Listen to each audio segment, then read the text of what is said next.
Kevin Borbo, we've talked this week on Locked On Big 12 with Cameron Stewart. We talked with Jake Hatch about the Jake Retzlaff situation. Most BYU sources have come out and said, hey, look, because of the legal process, it's very unlikely he plays this fall, meaning one of the top contenders in the Big 12 will lose its starting quarterback.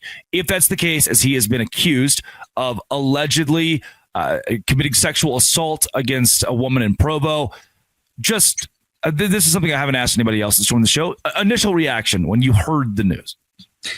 Yeah, my initial reaction was obviously it's very disappointing, right? I think it's a disappointing situation, right? You hope that it's resolved in the right way. You hope that the victim is able to find clarity on the situation, is able to find justice on the situation. I hope that justice is served in either way. And so when you hear that, like, I feel like the person in me goes, wow, I hope, like I said, I hope the victim is served or given the justice they deserve.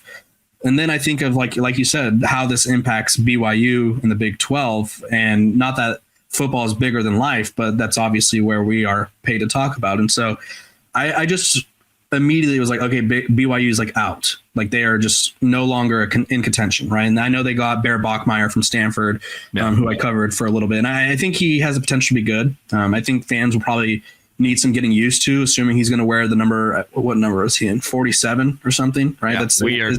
Yeah, he did it at Stanford too. But yeah, it was just one of those situations where you hate to see it happen. I talked about it on my show. It's one of those things where you're innocent until proven guilty. But obviously it's not something you want to see, right? And then hopefully the victim, and if there's other victims, feel brave enough to come forward, if so. But it's one of those things where it changes the trajectory of people's lives, and it changes the trajectory of BYU's program. Not that that's obviously second in this situation, but if it's one of those things where he never plays it down in football for BYU again, then obviously the program felt that was the right move. Man, here's what's tough. Yeah. If this happens in any program and the legal process will take a year, you can't play the guy for fear that it comes out that, he was liable for the sexual assault. And if you do play the guy, then you played somebody who was liable for sexual assault. You're just asking for a firestorm. Have we not just seen the end of Jake Retzlaff's career at BYU? Have we seen the end of that name being associated with BYU? Like, are they obligated to just move on, never say his name again, and try to act like he didn't exist as they attack this football season? I think they have to give him due process. So I think they have to go through the proper channels. That being said, and I think, which I would like you to explain a little for my listeners and viewers, because you did a great episode on it with Pete Souza, the honor code, right? BYU operates in a different manner than 99.9% of college football programs, because it is associated with the Church of Latter-day Saints. Did I get that right? Church of Jesus Christ of Latter-day Saints. We're close. Yeah. Thank you. And so they operate under that umbrella, right? And so they have what is called the honor code. And I'm going to have Drake sort of chime in here and explain it.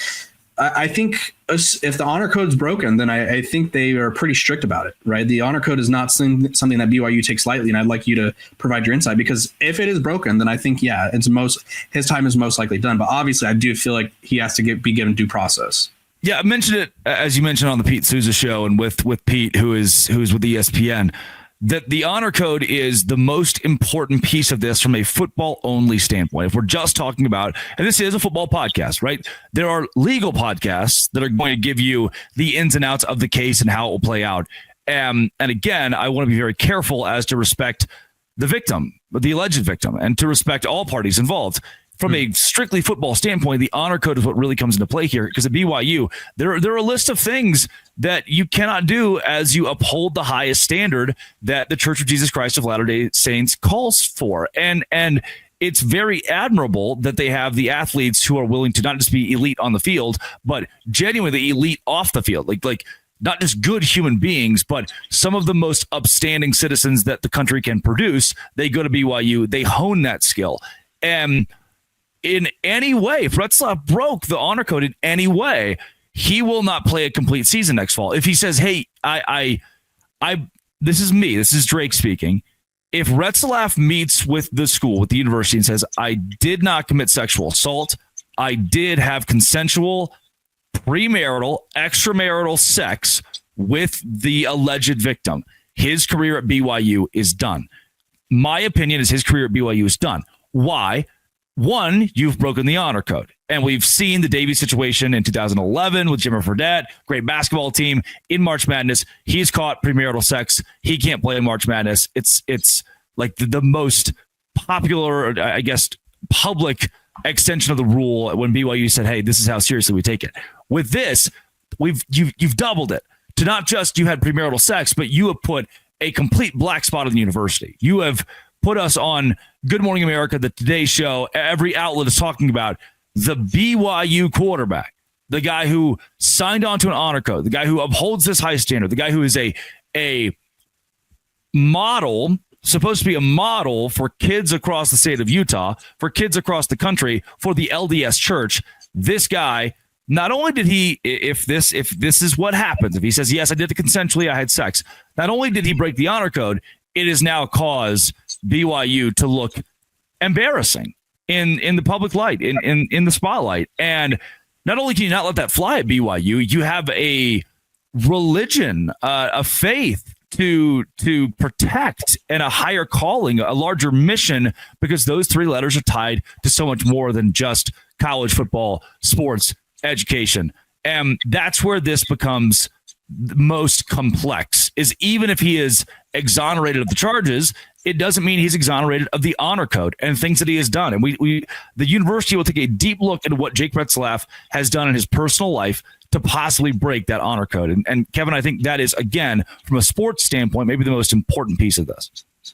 Yeah, and I think from the sports standpoint, because I like how you worded that, because I do think there's two different aspects to it. There's obviously the legal aspect to it. There's the perspective of the victim. And I think that's probably the most important. But obviously, we don't know any of the other details at this time. So the only thing we could talk about is, one, we hope that everyone's given the justice they deserve. And we also could talk about how this affects BYU. And like you said, BYU is losing, or possibly losing, someone who, I won't say changed the trajectory of the program, but Jake Retzlaff being inserted into the lineup sort of, I would say, charged up this program in a way that I don't think a lot of people saw coming unless you were in Provo, right? I feel like BYU the first year or so in the Big 12 was kind of doormat vibes, where it's just like people walked over them. It is what it is. And then, right, they had Keaton Slovis back in the day, shout out.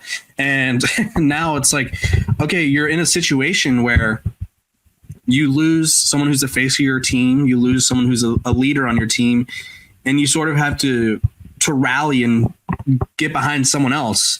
And you also have to walk this fine line of like, what do we do as a program? And I think you highlighted the honor code perfectly. I'm not an expert on it by any means. I'm not a practicing member of that religion, but I do think it shows the importance of like their values over there, right? Because there is, it seems, based on the honor code, that it's more likely he does not play for BYU than there's a path for him to retake the field. This doesn't mean he's not going to play college football again, but it just doesn't seem like it'll be at BYU given the information we know at this time, which is, I think, changes the conference's standings and how it will shape out. Yeah, that's what I've heard most from BYU sources. His career might not be over. His career at BYU very likely is. Kevin Borba, where can folks find more of your work? Yeah, you can find me over at Locked On Buffs, covering Deion Sanders, Colorado every single day. They're always active in the transfer portal, and I'm over at Athlon Sports covering college football, the NBA, the WNBA, so go check me out over there. This has been and always will be Locked On. Thanks for making it your first listen every single day, a crossover with the Buffs and Dose Grande.